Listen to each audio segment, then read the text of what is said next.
Atos dos Apóstolos, capítulo 16. Chegou a Derbe e depois a Listra.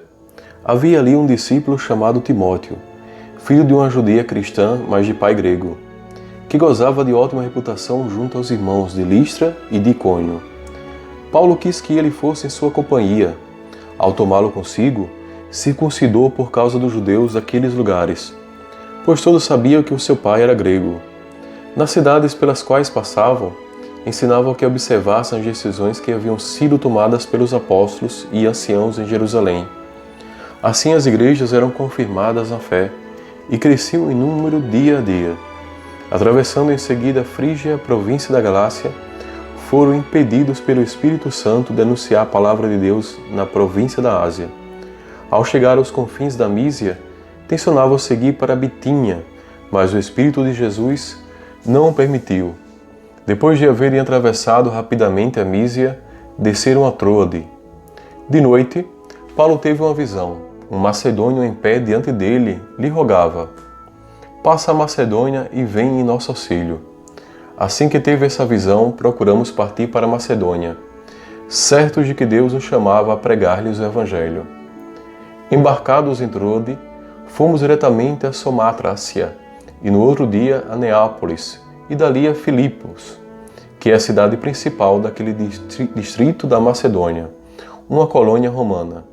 Nessa cidade, nos detivemos por alguns dias. No sábado saímos fora da porta, para junto do rio onde pensávamos haver lugar de oração. Aí nos assentamos e falávamos às mulheres que se haviam reunido. Uma mulher chamada Lídia, da cidade dos Tiatirenos, vendedora de púrpura temente a Deus, nos escutava. O Senhor abriu-lhe o coração para atender às coisas que Paulo dizia. Foi batizada juntamente com a sua família e fez-nos este pedido: "Se julgais que tenho fé no Senhor, entrai em minha casa e ficai comigo." E obrigou-nos a isso. Certo dia, quando íamos à oração, eis que nos veio ao encontro uma moça escrava que tinha um espírito de Pitão, a qual com suas adivinhações dava muito lucro a seus senhores. Pondo-se a seguir a Paulo e a nós, gritava: "Estes homens são servos do Deus Altíssimo, que vos anuncia o caminho da salvação." Repetiu isso por muitos dias. Por fim, Paulo enfadou-se. Voltou-se para ela e disse ao Espírito: "Ordeno-te em nome de Jesus Cristo que saias dela." E na mesma hora ele saiu. Vendo seus amos que se lhes esvaecera a esperança do lucro, pegaram Paulo e Silas e levaram-nos ao fórum, à presença das autoridades. Em seguida, apresentaram-nos aos magistrados, acusando: "Estes homens são judeus, amontinam a nossa cidade e pregam um modo de vida que nós, romanos, não podemos admitir nem seguir." O povo insurgiu contra eles. Os magistrados mandaram arrancar-lhes as vestes, para açoitá-los com varas. Depois de lhes terem feito muitas chagas, meteram-nos na prisão, mandando ao carcereiro que os guardasse com segurança. Este, conforme a ordem recebida, meteu-os na prisão inferior e prendeu-lhes os pés ao cepo. Pela meia-noite, Paulo e Silas rezavam e cantavam um hino a Deus, e os prisioneiros os escutavam. Subitamente sentiu-se um terremoto tão grande que se abalaram até os fundamentos do cárcere. Abriram-se logo todas as portas e soltaram-se as algemas de todos. Acordou o carcereiro e, vendo abertas as portas do cárcere, supôs que os presos haviam fugido. Tirou da espada e queria matar-se. Mas Paulo bradou em alta voz: "Não te faças nenhum mal, pois estamos todos aqui." Então o carcereiro pediu luz, entrou e lançou-se trêmulos aos pés de Paulo e Silas. Depois os conduziu para fora e perguntou-lhes: "Senhores, que devo fazer para me salvar?"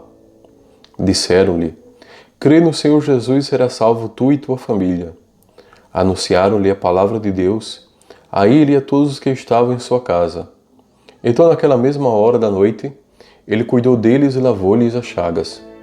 Imediatamente foi batizado ele e toda a sua família. Em seguida, ele os fez subir para sua casa. Pôs-lhe a mesa e alegrou-se com toda a sua casa por haver crido em Deus. Quando amanheceu, os magistrados mandaram os lictores dizerem: "Solta estes homens." O carcereiro transmitiu essa mensagem a Paulo. os magistrados mandaram-me dizer que vos põe em liberdade.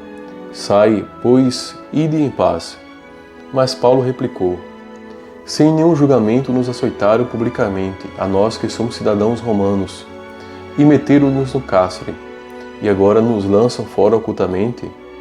Não há de ser assim, mas venham e soltem-nos pessoalmente. Os lectores deram parte dessas palavras aos magistrados. Estes temeram ao ouvir dizer que eram romanos.